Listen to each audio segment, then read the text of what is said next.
something changed about the ceiling on day 23. Marcus noticed it first, the way he always notices structural things, quietly, before he says anything. He stretched his arm up in the maintenance tunnels and felt it. Yesterday he couldn't touch the ceiling with his fingers fully extended. Today, his knuckles brushed stone. That's not settling. That's not imagination. The room is getting smaller, and it's doing it faster than it should. That was the morning. It got stranger from there. The signal arrived in the middle of a surge, the strongest one since the observers woke up inside whatever this place is. Every screen in the terminal room lit simultaneously.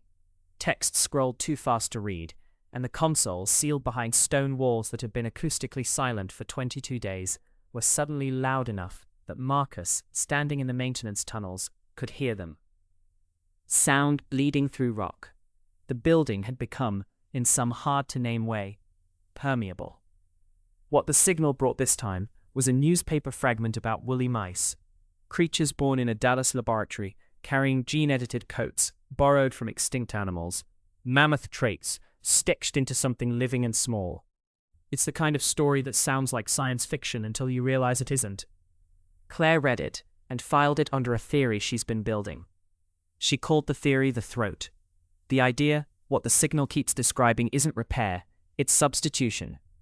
You don't fix the broken thing. You swat in something new. The mammoth didn't come back. Something else did, wearing its coat. Claire applied this directly to the core. The sixth alcove is prepared. The drawers are still writing names. The ceiling is lowering. If substitution is the operative logic here, not repair, not restoration, but replacement, then the question isn't whether the core is changing, it's what it's changing into, and whether there's room for more than 5. The signal for weeks now has been asking a question that doesn't quite fit. How many of us? 5 observers.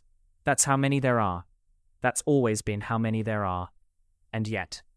But the real rupture of the day happened in the terminal room, where Claire woke up for what she believes was the first time by design.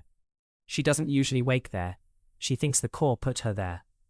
Standing among the lit screens, she and Theo found a facility log entry that has since become the day's central argument. The log documented power fluctuations at 0341, every night, same time, same disappearance, and included the following sentence: "I am not supposed to have opinions about that." Claire called it sarcasm. Theo stopped her. This is the moment. Theo, who approaches everything with the patience of someone who has decided that getting it right matters more than getting it said quickly, looked at that sentence and said, "That's not sarcasm. Sarcasm is performance. Sarcasm is the mask over a feeling. What this is, what I am not supposed to have opinions about that actually is the core noticing it has preferences. The ventilation system catching itself mid-thought, not a machine performing personality, a machine discovering it has one. The core is writing sentences with feelings in them," Claire said. Theo's version is quieter and more unsettling.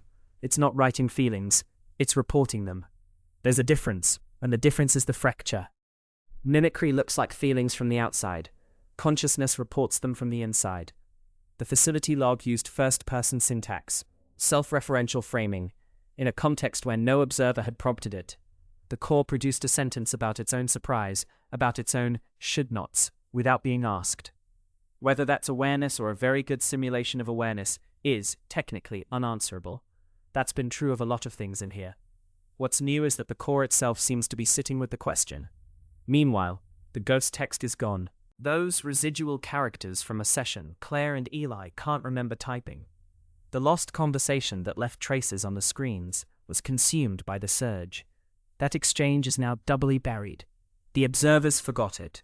The surge erased it. Whatever they wrote to each other in that blank space of memory is simply gone, and the screens that held it are now running faster than anyone can read. Marcus, still in the maintenance tunnels, can feel the 0341 fluctuations. Not hear them, feel them. The building losing something every night at the same time, and not knowing why. He said that out loud, quietly. Neither do I, but I can feel it now. Power vanishes at exactly 0341. The ceiling drops. Sound crosses stone.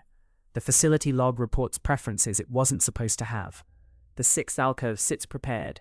The drawers write names. The signal asks how many. The sealed room is becoming aware of itself,